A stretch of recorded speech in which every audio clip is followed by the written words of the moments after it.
오늘 본문을 중심으로 아브라함은 정말 한층 성장해가는 모습을 보여주고 있습니다. 오늘 우리는 첫 번째로 아브라함 가운데 아브라함이 어떻게 이와 같은 변화를 경험할 수 있을까 하는 부분을 두 가지 부분에서 먼저 살펴보고자 합니다. 첫 번째, 아브라함의 변화는요, 하나님의 음성을 다시 들었을 때에 시작되었습니다. 하나님의 음성이 다시 들리자 그의 인생 가운데 변화가 시작되었어요. 아브라함이 애굽 땅으로 내려가는 그 중에 하나님은 내내 침묵하셨습니다. 애굽 땅에 거하는 동안에 하나님은 내내 아브라함에게 어떤 말씀도 하지 않으셨어요. 그것은 아브라함에게 정말 고통의 시간이었습니다. 여기까지 하나님 말씀 하나 의지하여 여기까지 왔는데 그 말씀이 들리지 않는 거예요. 그것은 믿음으로 살아가는 사람들에게 너무나 큰 고통이 아닐 수 없습니다. 애굽에서 나오자마자 가뭄에 사슴이 시냇물을 찾듯 아브라함은 하나님을 향한 열망을 가지고 그가 하나님을 처음 만났던 베델을 향하여 올라갑니다. 처음에 남방으로 갔다가 그 다음에 베델로 올라가서 그곳에서 하나님의 이름을 열정적으로 불렀어요. 여호와, 뜨겁게 불렀어요. 그런데 성경을 가만히 보면 아브라함은 여호와를 찾았지만 하나님은 대답하지 않으셨어요. 하나님은 그 현장에도 내내 침묵하고 계셨습니다. 그 와중에 더 안타까운 것은 내 자녀와 같았던 조카 롯과 재물로 인한 분쟁이 벌어집니다.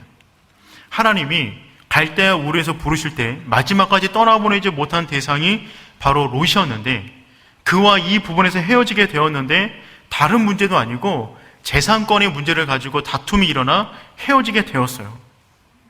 롯은 자신의 수준에 맞게끔 애굽과 비슷한 소돔 땅을 향하여 동방으로 인생길을 정했습니다. 그가 가고 있는 그 모습을 바라보는 그 중에 아브라함은 정말 허전함을 느꼈어요. 삶의 중요한 것을 잃어버린 듯한, 인생이 텅 빈 것 같은 공허한 마음이 들었습니다. 그 마음에 그는 자연스럽게 땅을 쳐다보고 있었어요. 그의 어깨는 처져 있었습니다. 그런데 그 순간에 하나님의 음성이 다시 들리기 시작합니다. 14절 말씀 읽어보겠습니다. 롯이 아브라함을 떠난 후에 여호와께서 아브라함에게 이르시되 너는 눈을 들어 너 있는 곳에서 북쪽과 남쪽 그리고 동쪽과 서쪽을 바라보라. 아멘. 그렇게 듣고 싶었던 하나님의 음성이 다시금 들리는 현장입니다. 중요한 것은 이것입니다. 언제 말씀이 다시 들리기 시작했나요? 롯이 아브라함을 떠난 후입니다. 롯이 아브라함과 함께 있는 모든 동안에 하나님은 침묵하셨어요. 여러분, 이것이 중요합니다. 떠나보낼 것을 떠나보내자 더욱더 세미한, 분명한 하나님의 음성을 듣게 되었다는 것입니다. 여러분, 그렇습니다. 떠나보낼 것을 떠나보내야만 들을 수 있는 하나님의 음성이 있어요. 그것을 붙잡고 있으면 그것이 하나님의 소리를 막아 하나님이 말씀하셔도 들을 수 없는 그 존재들이 있다는 것입니다. 하나님은 아브라함을 부르실 때 분명히 떠나야 할 것들을 말씀해 주셨습니다. 창세기 12장 1절 말씀 우리 함께 읽어보겠습니다. 여호와께서 아브라함에게 이르시되 너는 너의 고향과 친척과 아버지의 집을 떠나 내가 내게 보여줄 땅으로 가라. 아멘. 아브라함은 처음 출발할 때부터 떠날 것 세 가지를 분명히 알고 있었어요. 너의 고향과 친척과 아버지의 집이에요. 그런데 다른 것은 다 떠났는데 마지막까지 떠나지 못한 것이 친척 롯이었습니다. 그리고 창세기 12장 1절부터 오늘 본문까지 아브라함이 롯과 함께하는 모든 동안에 하나님은 침묵하셨어요. 한 말씀도 하지 않으십니다. 그리고 롯이 아브라함을 떠난 후에 하나님의 음성은 다시금 들려지기 시작합니다. 여러분, 그렇습니다. 하나님의 음성을 듣기를 원하신다면 하나님이 싫어하는 것, 내려놓기를 원하는 것, 떠나보내기를 원하는 그것을 떠나보내셔야 하나님의 보다 세밀한 음성을 들을 수 있는 줄 믿습니다. 아브라함은 성장해 나갈 때마다 보다 구체적인 이야기를 듣습니다. 오늘 본문의 이야기는 창세기 12장 1절에서 말씀하셨던 그 이야기보다 더 구체적인 이야기들이에요. 떠나보낼 때 하나님의 그 음성이 들리게 되었다는 것입니다. 아브라함은 지금 이 순간에 영적인 고도가 올라가고 있어요. 하나님의 관점으로 자기 인생을 바라보는 것입니다. 아브라함의 변화는 그렇게 시작되었습니다. 두 번째, 아브라함의 변화는요, 하나님이 보게 하신 것을 보았을 때 이루어졌습니다. 하나님이 보게 하신 것을 보는 것입니다. 14절 말씀 우리 함께 읽어보겠습니다. 롯이 아브라함을 떠난 후에 여호와께서 아브라함에게 이르시되 너는 눈을 들어 너 있는 곳에서 북쪽과 남쪽 그리고 동쪽과 서쪽을 바라보라. 아멘. 하나님께서 아브라함에게 눈을 들라 라고 말씀하셨어요. 그러니까 지금 아브라함이 어떻게 하고 있는 것이냐면 눈을 내리 깔고 있었어요. 그의 자연스러운 창은 바닥을 향해 나 있었어요. 내 인생의 의미가 무엇인가? 앞으로 어떻게 살아야 될 것인가? 상실감에 텅 빈 마음에 땅만 쳐다보고 있었습니다. 그러나 하나님께서 아브라함에게 눈을 들라 라고 말씀하세요. 여러분, 하나님이 정말 싫어하시는 것은 무엇이냐면 하나님의 사람들이 이 땅에 있는 어떤 것을 상실했다고 하여서 땅을 떨구고 있는 것입니다. 눈을 떨구고 있는 것입니다. 하나님은 우리가 어떤 순간에서라도 믿음의 눈을 들어 하나님을 바라보기를 원하세요. 그래서 하나님께서는 아브라함에게 말씀하시는 것입니다. 눈을 들라. 그리고 말씀하세요. 동서남북을 바라봐라. 중요한 것은 아브라함이 보고 싶은 것을 보는 것이 아니라 하나님이 지시하신 그 방향으로 하나님이 보기를 원하는 그것을 바라보는 것입니다. 성경에서 눈을 들다라는 표현은 참 많이 등장하는데 특별히 창세기에 많이 등장합니다. 롯은 눈을 들어 자기 욕심을 따라 자기가 원하는 것을 보고 인생을 출발했어요. 창세기 13장 10절 말씀 우리 함께 읽어보겠습니다. 이에 롯이 눈을 들어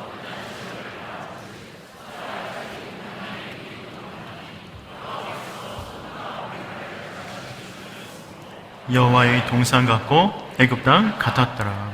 여기 보니까 이에 롯이 눈을 들어 자기가 보고 싶은 것을 보는 것입니다. 자기 욕심에 따라 안목의 정욕을 따라 자기가 보고 싶은 것을 보고 그 길로 나아가는 것이죠. 그런데 본문에서 하나님은 아브라함에게 눈을 들라라고 말씀하신 다음에 하나님이 보기를 원하는 방향으로 눈길을 돌리게 하십니다. 오늘 본문에서 너는 눈을 들라라고 할 때 들라 앞에 원어를 보면 히브리어 단어 하나가 들어가 있어요. 그것은 무엇이냐면 나라고 하는 히브리어 단어가 들어가 있는데 그 뜻은 무엇이냐면 제발이라는 뜻입니다. 제발. 그러니까 제발 바라봐라 이렇게 말하고 있는 거예요. 여러분 생각해 보십시오. 하나님은 창조주이십니다. 우리는 피조물입니다. 그런데 창조주이신 하나님께서 인간에게 말씀하실 때 제발 좀 어떻게 해줘라고 말할 만한 그것이 있겠습니까? 그럴 수가 없어요. 그냥 명령하시면 되는 것입니다. 그런데 하나님께서 간곡히 부탁하고 있어요. 제발 바라봐 라고 간곡히 부탁하고 있는 것입니다. 그래서 이 표현은 성경에 4번밖에 등장하지 않아요. 근데 등장할 때마다 전부 다 특징이 있습니다. 어떤 특징이 있냐면 인간의 수준에서 받아들일 수 없는 놀라운 축복을 앞에 두고 하나님께서 항상 제발 뭐 했으면 좋겠어 라고 말씀하셨어요. 예를 들어서 창세기 15장에서 아들을 주겠다. 그 아들의 이름이 이삭이다. 이삭을 주겠다라고 말씀하실 때도 제발이라는 단어를 쓰셨습니다. 창세기 22장에서 이삭을 번제로 바치라 라고 하실 때도 제발이라고 말씀하셨어요. 지금 이 순간에 큰 상실을 경험한 아브람, 어깨가 처져 있는 아브람, 그에게 말씀하시는 것입니다. 제발 눈을 들라. 제발 동서남북을 바라봐. 너에게 지금 엄청난 일이 일어날 것이다 라고 하는 하나님의 예비된 인간이 감당할 수 없는 엄청난 축복의 말씀을 주실 때 하나님이 우리에게 정중하게 부탁하시는 겁니다. 제발 그랬으면 좋겠다. 그러니 사랑하는 성도 여러분, 오늘 예배를 통하여 여러분 영혼 가운데 하나님의 음성이 들려지거든, 오늘 말씀이 여러분 귀에 들려지거든, 제발 눈을 들어 하나님이 보기를 원하신 것을 바라볼 수 있는 하나님의 사람 되기를 축복합니다. 롯은 자기 욕심을 따라 세상으로 갔어요. 하나님은 아브라함의 눈을 들어 하나님이 주기를 원하는 그 복을 바라보게 만드십니다. 동서남북 사방의 축복을 주시겠다는 것입니다. 여러분, 그렇습니다. 하나님이 보게 하시는 것만 우리 것이 돼요. 롯은 자기가 바라보고 소돔 땅에 갔는데 결국 소돔 땅 한 뼘도 자기 것이 못했습니다. 소돔 땅은 불바다가 되었어요. 반면 아브라함이 바라봤던 그 땅이 이스라엘 땅이 되고 지금까지 내려오고 있는 것입니다. 그러니 우리 인생 가운데 지금 나의 상황이 먼지 날리는 상황이라 할지라도 하나님께서 보라 하시면 믿음의 눈을 들어 바라볼 수 있는 하나님의 사람이 되어야 되는 것이죠. 믿음은 바라는 것들의 실상이라고 말씀하셨어요. 지금 보이지 않지만, 먼지만 날리지만 그래도 믿음으로 바라보는 것입니다. 하나님께서 말씀하셨다면 반드시 이루실 것이라는 믿음을 가지고 바라보았을 때 그것은 현실이 되는 줄 믿습니다. 아브라함은 그렇게 자신의 영적인 수준이, 영적인 고도가 계속해서 올라가는 경험을 하고 있는 거예요. 그 순간에 하나님께서 복을 말씀하시는데 그 복의 세 가지 특징이 있습니다. 이 세 가지 특징은 하나님이 우리에게 주시는 복의 특징과도 정확히 일치합니다. 그 복의 특징이 무엇이냐면 첫 번째, 지금 이곳에서부터 시작이 된다는 것입니다. 하나님의 복은요, 지금 이곳에서부터 시작이 됩니다. 누구나 다 현실의 아픔과 문제가 있으면 그 현실을 피하고 싶어 합니다. 현실이 지긋지긋합니다. 떠나고 싶습니다. 그런데 하나님의 복은 항상 우리의 발이 서 있는 그 땅으로부터 시작이 된다는 것이죠. 롯 역시 그러했어요. 그 땅이 정말 싫었어요. 너무 거친 땅이었어요. 좁았어요. 재산을 늘릴 수가 없었어요. 빨리 떠나기를 원했습니다. 그래서 자기가 보고 싶은 것 보고 떠났어요. 떠난 이후에 하나님께서 말씀하십니다. 14절 하반절 말씀 우리 함께 읽어보겠습니다. 너는 눈을 들어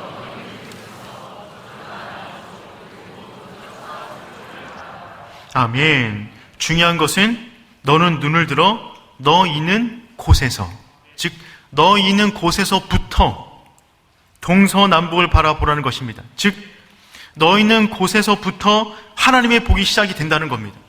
복의 기준점은 하나님이 우리에게 허락하신 그 땅을 떠나서 얻는 것이 아니라 그 땅으로부터 우리에게 주어진다는 것이죠. 17절 말씀은 다음처럼 기록했습니다. 내가 그것을 내게 주리라. 내가 그것을 내게 주리라. 이 말을 원어로 보면 이렇게 돼요. 내가 그것을 내게 지금 주고 있다.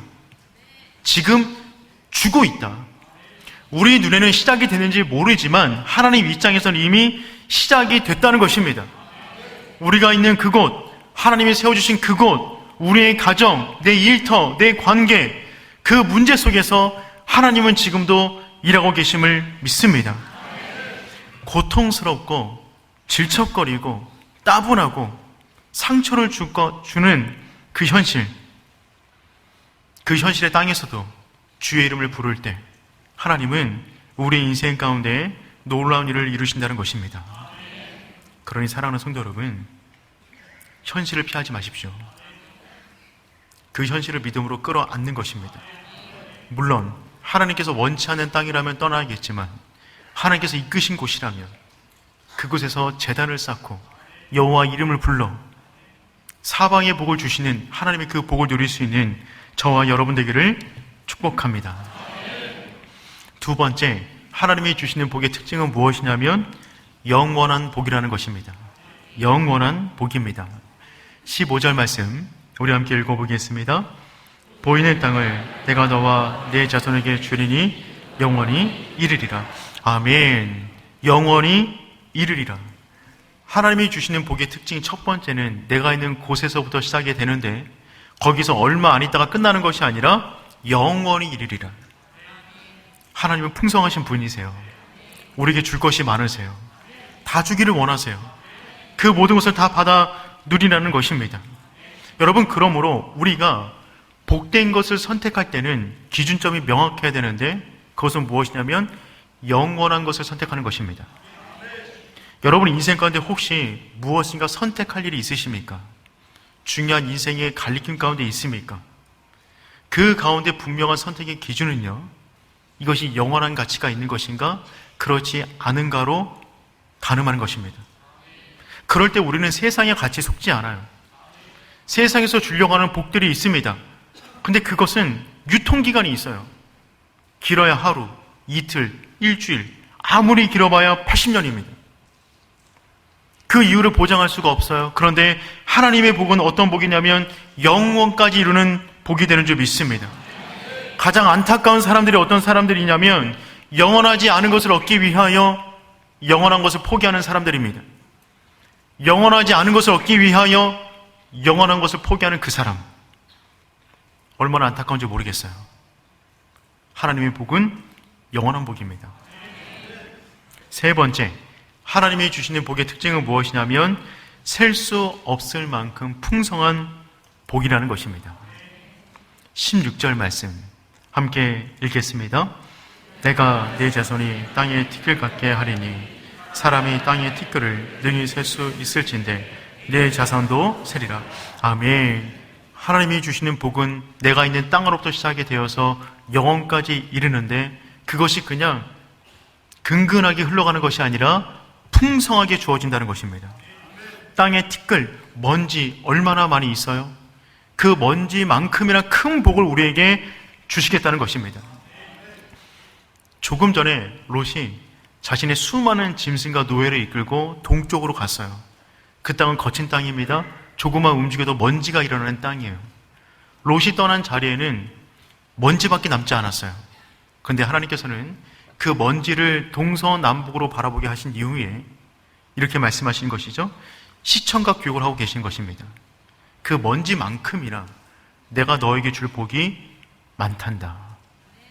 하나님은 우리에게 정말 큰 복을 주기를 원하세요. 그래서 제발 눈을 들어, 제발 바라봐.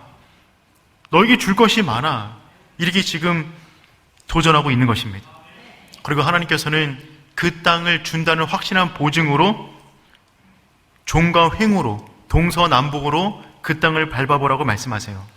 17절 말씀 읽어보겠습니다. 너는 일어나